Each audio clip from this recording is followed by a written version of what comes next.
Hello guys, আজকে টক ঝাল মিষ্টি কুলের আচারের ভিডিও নিয়ে চলে এসেছি। সঙ্গে থাকুন, দেখতে থাকুন। এই যে লাল লাল শুকনো কুল, আর এখানে আমার হাতে আছে মশলা। এই যে গ্যাসটা এখন ধরিয়ে নিচ্ছি।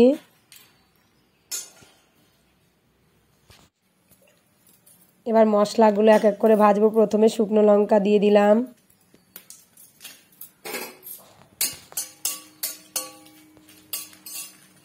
দিয়ে একটু নাড়াচাড়া করেই আর বাকি মশলাগুলো দিয়ে দেব।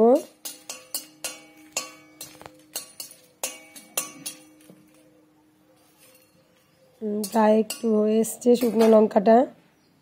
এবার আমি বাকি তেজপাতা, পাঁচফোড়ন, মৌরি, জিরে সবই একে একে দিয়ে দেব।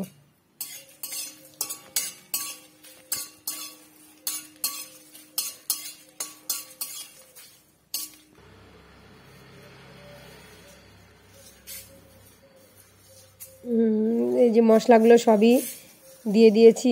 এবার সবগুলোকে নেড়েচেড়ে একটু লাল লাল করে ভেজে নামিয়ে নেব।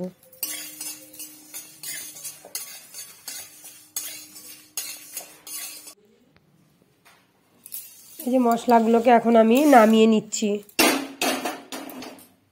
এবার চলুন মশলাগুলোকে মিক্সি করে নেওয়া যাক।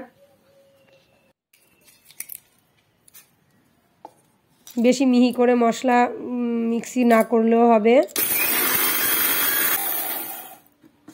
এই যে আমার মশলা রেডি হয়ে গেছে। চলুন আবার আচারটা করা যাক। কড়াইতে গরম হয়ে গেলে একটু তেল দিয়ে নেব।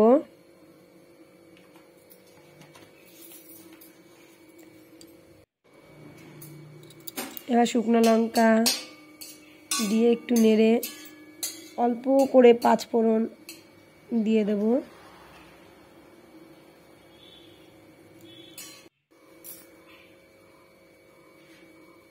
এই যে পাঁচফোড়ন দিয়ে দিলাম, একটু নাড়াচাড়া করে কুলগুলো দিয়ে দেব।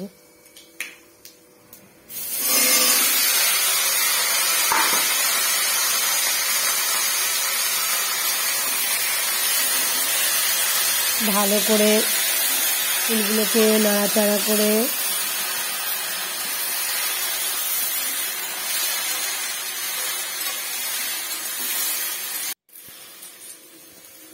এবার পরিমাণ মতন, স্বাদ মতন আপনারা নুন দিয়ে দেবেন, হলুদ দিয়ে দেবেন।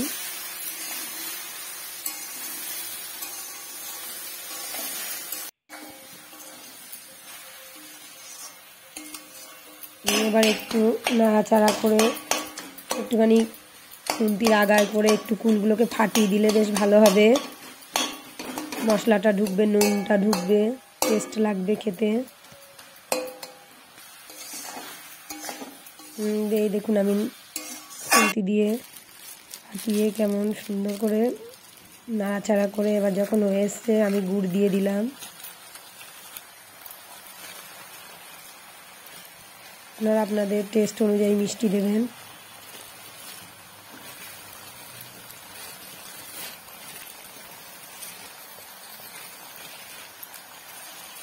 এটা আখের গুড়।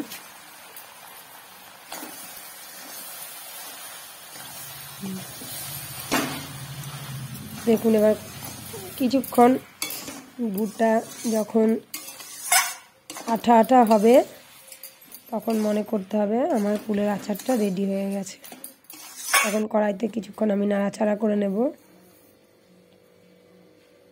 এবার যে ভাজা মশলাটা করেছি সেই ভাজা মশলাটা ছড়িয়ে দিয়ে একটু নেড়ে নেব।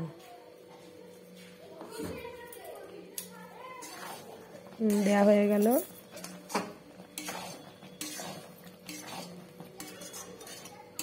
যেটু নাড়াচাড়া করে সব মাখিয়ে নিলাম।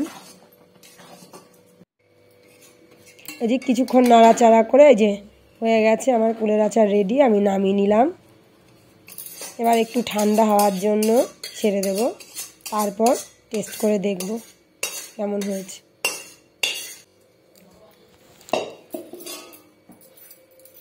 এই যে দেখুন কত সুন্দর হয়েছে, কালারটা দেখুন, খুব সুন্দর লাগছে দেখতে। এই যে আমি এখন টেস্ট করব। দেখুন, খুব টেস্ট। আপনারা বানিয়ে খেয়ে দেখবেন, সত্যি খুব ভালো হয়েছে। আমার সঙ্গে থাকার জন্য ধন্যবাদ। বাই।